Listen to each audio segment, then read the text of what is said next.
Anxiety. It's all in your mind, yet you feel it emotionally and physically. Everything is in your mind as we exist in the virtual reality simulation or hologram. You believe things are real because your brain tells you they'll get. The brain is nothing more than an electrochemical machine programmed for you to experience a wide gamut of emotions in your time here. Most people experience some degree of anxiety during their lives, some on a daily basis. It may be once, or something ongoing, part of their program patterning, but once experienced they remember its effects forever. The object is not to make it a conditioned response. Human programming is about emotions, both positive and negative, but mostly the study of negative emotions and how they affect us physically and spiritually. Reality is set in linear time to this end. In the age of healing and awareness, the most discussed emotions are fear, anxiety, panic, and stress, linked with an endless array of personality disorders. They immobilize and destroy us. As we try to make sense of what's going on around us both from our childhood and currently,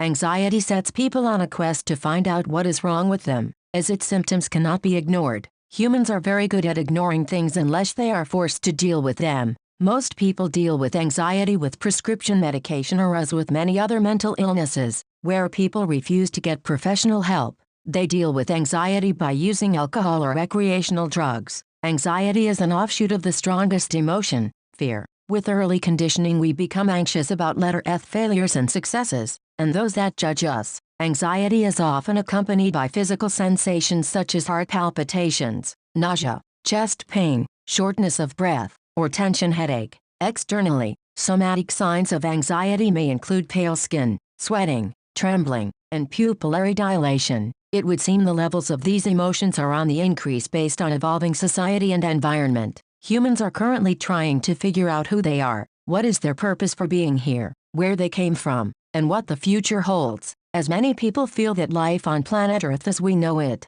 will no longer be sustainable in the near future. As with all other emotional problems, anxiety has many levels and dimensions, the wiring in the brain affecting behavior. Anxiety, panic attack and fear are daily issues many people face. Anxiety is a psychological and physiological state characterized by somatic, emotional, cognitive, and behavioral components. The root meaning of the word anxiety is to vex or trouble. In either the absence or presence of psychological stress, anxiety can create feelings of fear, worry, uneasiness and dread. Anxiety is considered to be a normal reaction to stress. It may help a person to deal with a difficult situation by prompting one to cope with it. When anxiety becomes excessive, it may fall under the classification of an anxiety disorder. This is an old pattern and part of the dynamic of the evolving human. The nature of the programming of our reality is a never-ending quest to create balance in our lives only to discover that we live in a virtual reality simulation whose programming it is to study emotions,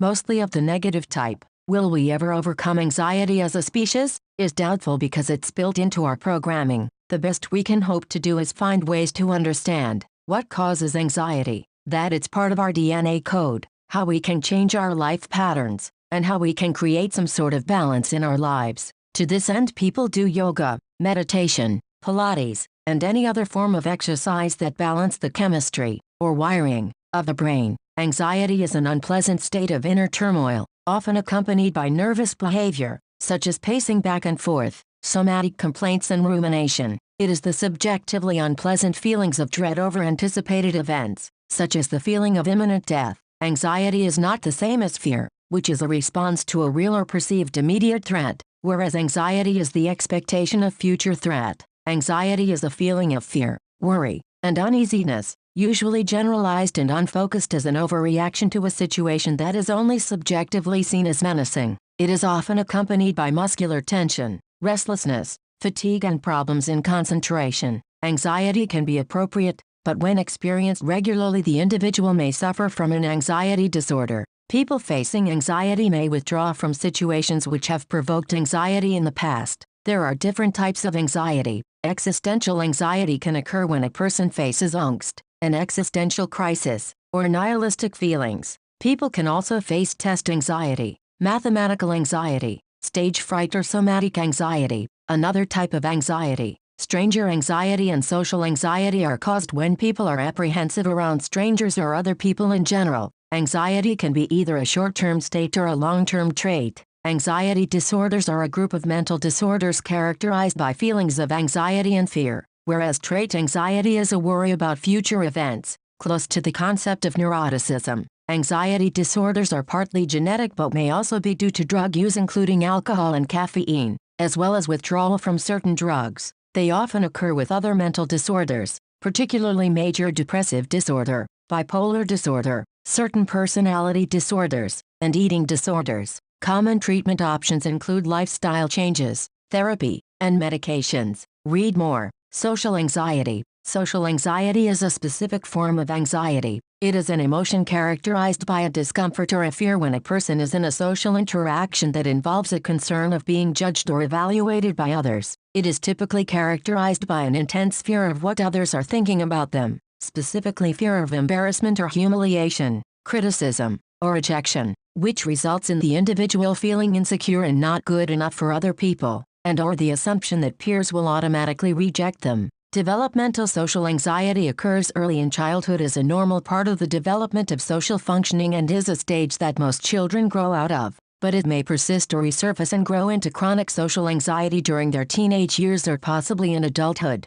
People vary in how often they experience social anxiety, and in which kinds of situations they experience it. Read more. I Don't Hate You. I Have Social Anxiety. Huffington Post, July 23, 2015. 1. I constantly worry about what other people are thinking of me. 2. I second-guess most of what I say, causing long pauses in conversations, fumbling over my words, and a generally quiet and shy nature. 3. I get anxious before social events with people I don't know, occasionally to the point of nausea and headaches. Sometimes it's a battle just to get myself to leave the house. My mind full of concerns about what might happen, who I might meet, and what I might say or do wrong. In the news, anxiety, depression, or both? Scientific American, May 22, 2016. Anxiety and depression are both challenging disorders. To make matters worse, they occur together up to 50% of the time. Depression and anxiety are fundamentally different. Depression is based in hopelessness and helplessness, while anxiety is steeped in fear of the uncertain. But even though they're different, they overlap in many ways. Here are 5 big similarities. Number 1, irritability. Number 2, problem sleeping. Number 3, difficulty concentrating. Number 4, restlessness. Number 5, no fun. Science finds even more evidence that anxiety isn't just all in your head. Huffington Post, July 16, 2015. One of the largest misconceptions about anxiety is that the disorder is something people bring upon themselves, a concept that is as malignant as it is incorrect. Adding to the evidence against this isolating stereotype, a new study from the University of Wisconsin, Madison found that the brain function that underlies anxiety and depression may be inherited. Everything is genetic. Anxious brains are inherited. Study finds. LibScience, July 8, 2015. The brain function that underlies anxiety and depression is inherited, a new study finds, but there is still plenty of space for experience and environment to reduce the risk of a full-blown mental disorder. The research focused on rhesus monkeys.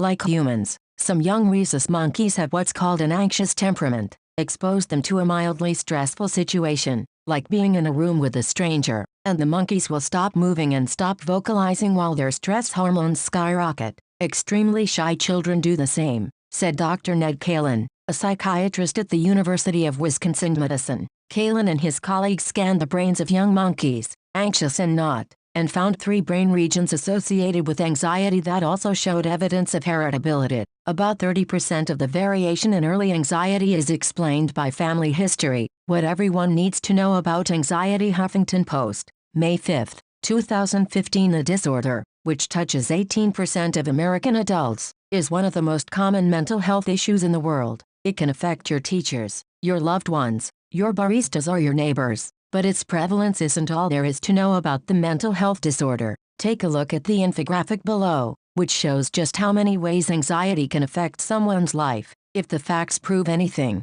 it's that anxiety sufferers are certainly not alone, stable or in flux. How anxiety can botch decisions. Science Daily, March 4, 2015. When things get unpredictable, people prone to high anxiety may have a harder time reading the environmental cues that could help them avoid a bad outcome. A new study hints at a glitch in the brain's higher-order decision-making circuitry that could eventually be a target in the treatment of anxiety disorders, which affects some 40 million American adults. Dealing with Anxiety, Dreams and Your Sleep. Epoch Times, December 10, 2014. When you think of the holidays, do you think of stress or spirit? Is your to-do list the first thing that comes to mind, or your soul? If it is indeed stress, then you are likely to have typical anxiety dreams that go hand in hand with the hectic pace and demanding days leading up to the holidays. Here are some typical scenarios followed by some suggestions for surviving this time of year. 1. Unable to call for help. 2. Missing the plane, the bus, or a deadline. 3. Phones done at work. 4. Exams or forgetting your lines. 5.